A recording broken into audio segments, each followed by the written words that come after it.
Chapter 7. The Mysterious Return Home.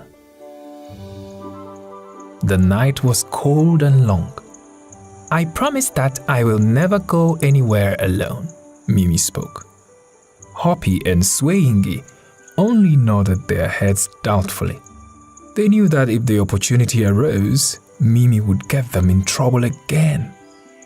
The next morning, Mrs. Julia was the first at work. Even from a distance, she could see the little people lying on the doormat in front of the entrance. She picked them up and sighed with relief. "Ah, those children, they forget you again, and then they cry afterwards. Fortunately, you are back," she said to the little ones. After entering the kindergarten, she took off her shoes and coat and took the small people to their little house. Julia laid them gently on their beds and covered them with quilts. That day, the 3 children arrived at the kindergarten quite late. They showed up at breakfast time. Betty was the last to arrive. She sat down next to John and Kevin. They started arguing almost immediately. Kevin and John thought it was Betty who took the small people from the backpack and forgot them in the woods. "It's your fault, all because of you," said Kevin to her.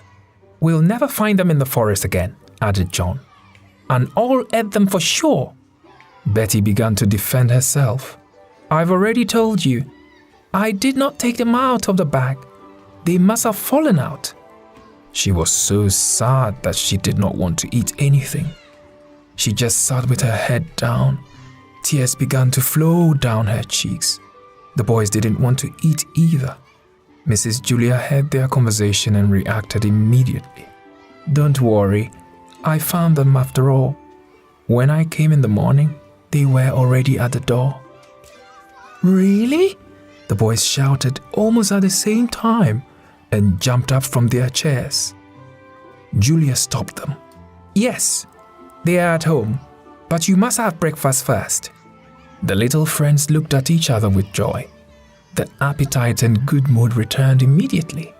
As soon as they had eaten the sandwiches and cleared the dishes, they hurried to the little house. The little people had just gone out into the garden, so the children found them sitting on deck chairs with drinks in their hands. There was no end to the joy.